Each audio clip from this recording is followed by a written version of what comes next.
നിയമസഭാ സമ്മേളനത്തിൽ സിപിഎമ്മിനെ വിമർശിച്ച സന്ദീപ് വാര്യർ എംഎൽഎയുടെ പ്രസംഗം.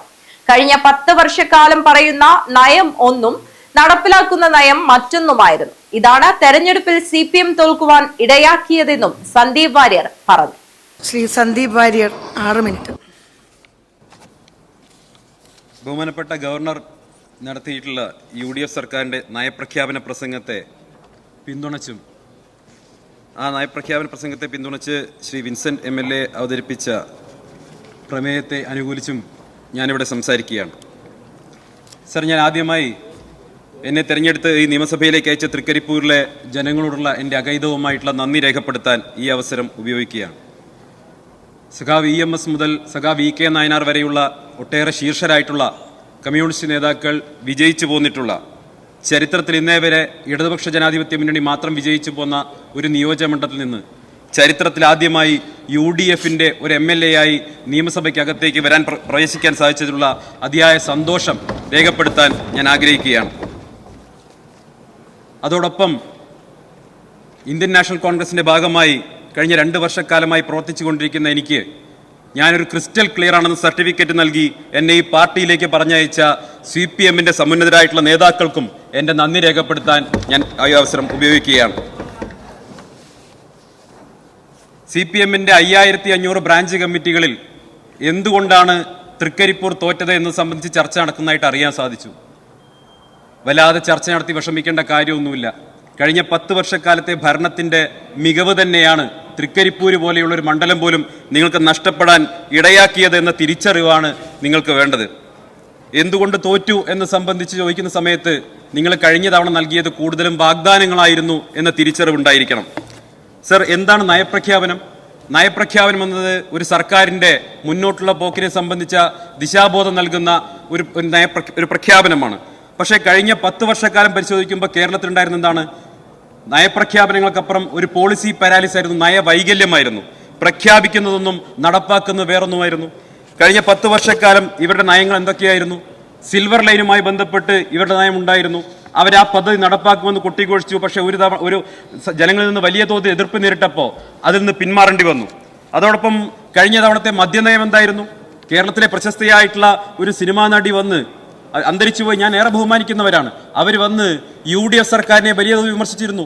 മദ്യം ഘട്ടം ഘട്ടമായി കുറയ്ക്കുകയാണ് ഇടതുപക്ഷത്തിന്റെ നയമെന്ന് പറഞ്ഞതിന് ശേഷം 1000-ഓളം ബാറുകളാണ് സർ കഴിഞ്ഞ 5-10 വർഷക്കാലത്തിനുള്ളിൽ കേരളത്തിൽ പ്രവർത്തനം ആരംഭിച്ചത്. കേരളത്തിൽ മുഴുവൻ മദ്യം ഇഷ്ടം പോലെ കിട്ടുന്ന അവസ്ഥയിലേക്ക് ഇവരെത്തിച്ചു. അതുപോലെ തന്നെ ബ്രൂവറീസുമായി ബന്ധപ്പെട്ട് സർക്കാരിന്റെ നയത്തിന് വിരുദ്ധമായിട്ടല്ലേ സർ മലമ്പുഴയിൽ പുതിയ മദ്യനിർമ്മാണ കമ്പനിക്ക് തുടക്കം കുറിക്കാൻ വേണ്ടി പരിശ്രമം ഉണ്ടായതും വലിയ എതിർപ്പുണ്ടായതും? ഇവിടെ വ്യവസായ നയത്തെക്കുറിച്ച്, ഈസ് ഓഫ് ഡൂയിങ് ബിസിനസിനെ കുറിച്ചൊക്കെ ഒരു വാചാലരായിരുന്നു. പക്ഷേ കഴിഞ്ഞ 10 വർഷക്കാലത്തിനിടയ്ക്കാണ് ഒരു സംരംഭകൻ ആത്മഹത്യ ചെയ്യേണ്ട ഗതികേട് ഇവരുണ്ടാക്കിയത്. ഇവിടുത്തെ പ്രധാനപ്പെട്ട വ്യവസായ സ്ഥാപനങ്ങൾ മറ്റ് സംസ്ഥാനങ്ങളിലേക്ക് പറിച്ചു നടപ്പെടുന്ന സാഹചര്യം ഉണ്ടായത്. അപ്പോൾ പറയുന്ന നയമൊന്നും നടപ്പിലാക്കുന്ന നയം മറ്റൊന്നുമായി പോയതാണ് നിങ്ങളുടെ പരാജയത്തിന് ഏറ്റവും പ്രധാനപ്പെട്ട കാരണം. അതുപോലെ തന്നെയാണ് സർ കടമെടുപ്പ്, അതുപോലെ ധന നയത്തിലെ പരാജയം. വലിയ തോതിലുള്ള കടമെടുപ്പും നിത്യനിദാന ചെലവുകൾക്ക് പോലും കടമെടുക്കേണ്ട സാഹചര്യത്തിലേക്ക് ഈ കേരളം മാറിപ്പോയത് കഴിഞ്ഞ 10 വർഷക്കാലത്തിലായിരുന്നു. ആ നയവൈകല്യമാണ് നിങ്ങളെ പരാജയപ്പെടുത്തിയിട്ടുള്ളത്. അതോടൊപ്പം തന്നെയാണ് പോലീസുമായി ബന്ധപ്പെട്ട, ആഭ്യന്തര വകുപ്പുമായി ബന്ധപ്പെട്ടത്. നിങ്ങളുടെ നയം എന്തായിരുന്നു? അന്നത്തെ മുഖ്യമന്ത്രിയും ഇന്നത്തെ പ്രതിപക്ഷ നേതാവുമായിട്ടുള്ള ശ്രീ പിണറായി വിജയൻ പ്രഖ്യാപിച്ചല്ലോ, UAPA അമെൻമെന്റ് ആക്ട് കേരളത്തിൽ നടപ്പാക്കില്ല എന്ന് പ്രഖ്യാപിച്ച് നാക്ക് വായിലേക്ക് ഇടുന്നതിന് മുമ്പല്ലേ 2 സഖാക്കളെ അതേ നിയമത്തിന്റെ പേരിൽ പിടിച്ച് അകത്തിട്ടത്.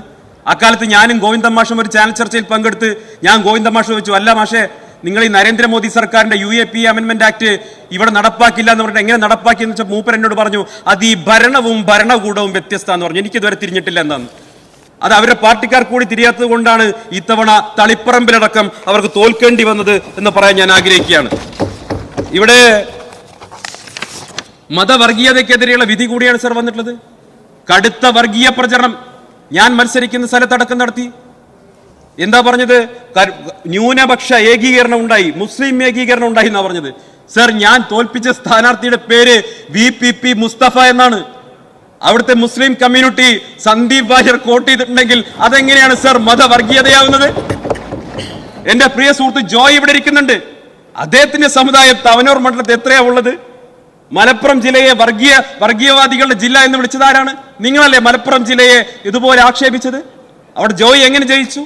അങ്ങനെ ഒട്ടേറെ ഉദാഹരണങ്ങളൊക്കെ ചൂണ്ടിക്കാണിച്ചു തരാൻ സാധിക്കും. ഞാൻ അതിലേക്ക് ദീർഘമായി കിടക്കുന്നില്ല. ഇവിടെ BJPയുടെ ബഹുമാനായിട്ടുള്ള നേതാവ് സ്വർണം കട്ടവൻ ആരപ്പ, സഖാക്കളാണേ അയ്യപ്പ എന്ന് ഞങ്ങൾ പാടി എന്ന് പറഞ്ഞു.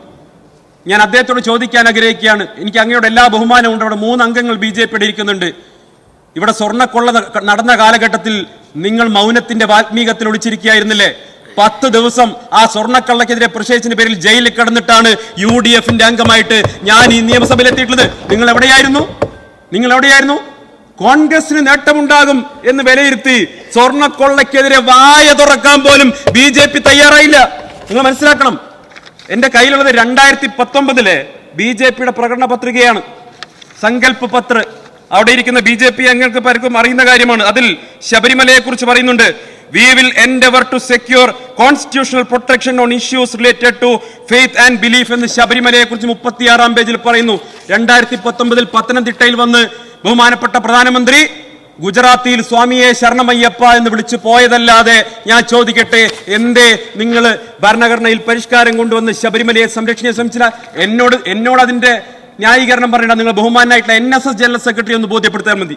അദ്ദേഹം പറയുന്നുണ്ടോ, NSS പറയുന്നുണ്ടല്ലോ, നിങ്ങൾ കൊടുത്ത വാഗ്ദാനം പാലിച്ചില്ല. ശബരിമല എന്നുള്ളത് BJPയുടെ പൊളിറ്റിക്കൽ ടൂൾ മാത്രമാണ്. ശബരിമല എന്നത് BJPയുടെ എക്കാലത്തെയും വലിയ പൊളിറ്റിക്കൽ ടൂൾ മാത്രമാണ്.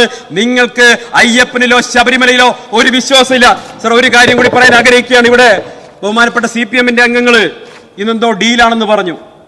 ഞങ്ങൾ തമ്മിൽ എന്തോ ഡീൽ, BJPയും UDFും ഡീലാന്നാ പറയുന്നത്. എന്ത് ഡീല്? ഞാൻ ഒരു കാര്യം പറയാം. UDF സർക്കാർ ഒരു കാലത്തും BJPയുമായി ഡീൽ ഉണ്ടാക്കാൻ ഒരു പാലവും പണിയില്ല എന്ന ഉറപ്പ് ഈ കേരളത്തിലെ ജനങ്ങൾക്കുണ്ട്. ഒരു ബ്രിഡ്ജും ഞങ്ങൾ ഉണ്ടാക്കില്ല. ആരാണ് ബ്രിഡ്ജ് എന്ന് സഭയ്ക്കകത്ത് പറഞ്ഞത് നമുക്കറിയാലോ. CPM UDFന്റെ മന്ത്രിസഭയിൽ നിന്ന് ഒരാളും ഒരു പോലീസ് മേധാവിയെയും ദത്താത്രേയ ഹൊസബോളയെ കാണാൻ വേഷം മാറ്റി വിടില്ല എന്ന ഉറപ്പ് കേരളത്തിലെ ജനങ്ങൾക്കുണ്ട്. അതുകൊണ്ടാണ് ഞങ്ങൾക്ക് അവരെ വോട്ട് ചെയ്തത്.